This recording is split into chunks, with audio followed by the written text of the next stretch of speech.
Hello, good morning. Our first issue is Prime Minister's meeting with Jimbo and Kashmir leaders.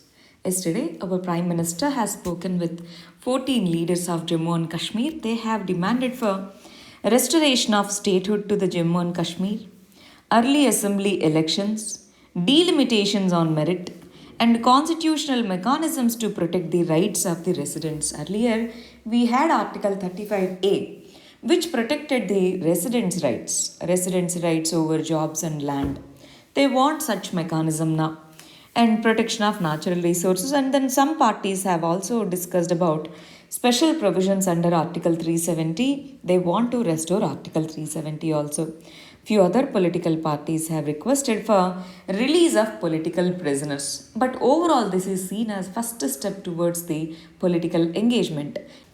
In yesterday's video, we have discussed that Afghanistan policy might be one of the reasons for this particular outrage. So we have to connect domestic and international issues when we read such topics. Next issue is custodial death. Recently in Telangana state, a family has lodged a theft complaint against their maid. Police arrested her. She died in the police station. They said she suddenly collapsed and died. Police said she suddenly collapsed and died. But her family members, they allege that it's due to the custodial violence. In that context, there are NHRC guidelines, National Human Rights Commission guidelines, which talks about custodial death and related issues. So High Court has ordered for judicial inquiry and it has also ordered for second post-mortem report under section 174 of CRPC. We have to remember here custodial death cases. So these come under NHRC purview. NHRC takes up such cases also. Next issue is weaker monsoon till July first week. IMD recently has said that though India will experience normal monsoon this year, some of the areas like Punjab, Haryana, northwestern parts, they received less monsoon and monsoon will intensify after July first week. That's the IMD's prediction. Here we have to remember that over a long period average, if the prediction is between 96 to 104%, then that is declared as normal year. If it is more than 104 or 105, we say it as excess year. If it is less than 95, we say it as deficient year. It's based on the long period average. Long period average is calculated on the basis of past 50 years. They take the average past 50 years rainfall patterns and then we try to compare present year's rainfall pattern based on the data availability. Peninsular and central region. These regions, they are the core regions that depend upon monsoon for agriculture. So if there is delay in the monsoon, these areas, especially these agroclimatic areas, they might get impacted. Next, Black Sea incident. Recently, UK ship has entered into the territorial waters near Crimean Peninsula. Crimean Peninsula is said to be Ukrainian territory by most of the countries, but in 2014, Russia has conducted a referendum. In that, a majority of the population has agreed to be part of Russia. Russia says that's why we hold that territory, but others say you have annexed it forcefully. In this context, Black Sea region, Russia wants to have control because these region provides all-weather ports to Russia. Yes, in the northern side, Russia has the seaports, but then they are not all weather. In winter season, they have to be closed. So that's why Black Sea region is important strategically for Russia to hold control over Mediterranean trade. In that context, traditionally it's been a flashpoint between Russia and other countries like Turkey, France, USA, and UK.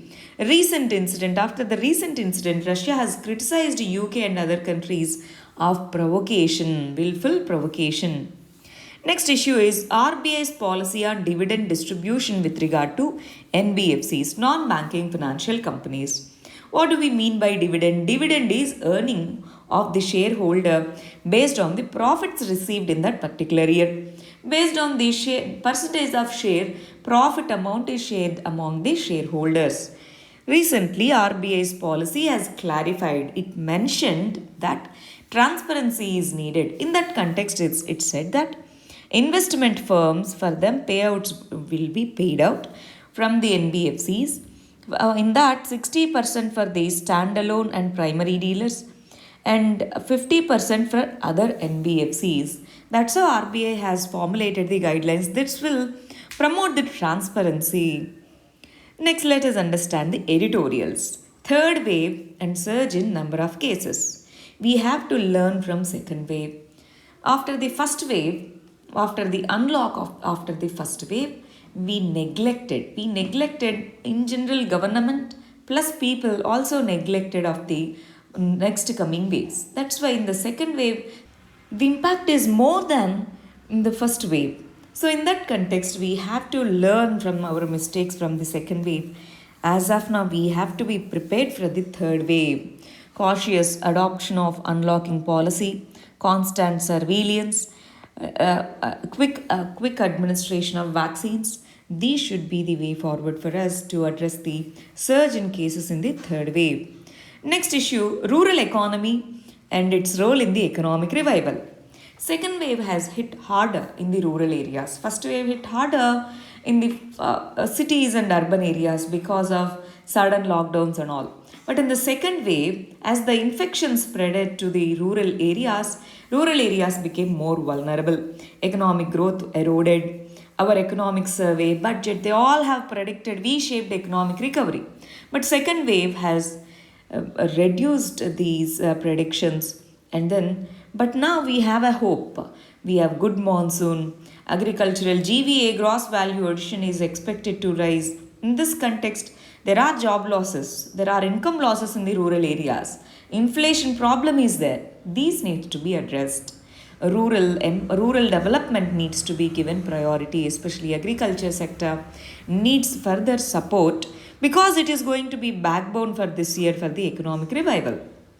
Next issue is India's African policy. Recently, our External Affairs Minister in the recent meet was speaking about reviving the Indo-African relationship. Yes, already India-Africa relationships are stronger. We have historical, cultural, economic connections with Africa. But now, slowly investments and exports to Africa are declining. Africa got impacted heavily due to COVID-19. We promised them the vaccine, but we couldn't deliver them. China has gained edge over this. China has produced large number of vaccines and distributed a majority percentage freely to African countries. In this context, we have to understand this. Chinese investments are more. Indian investments are 1/3 of Chinese only. But India has a larger role in Africa already. India has role in Africa's peacekeeping process and supports African counter-terrorism operations.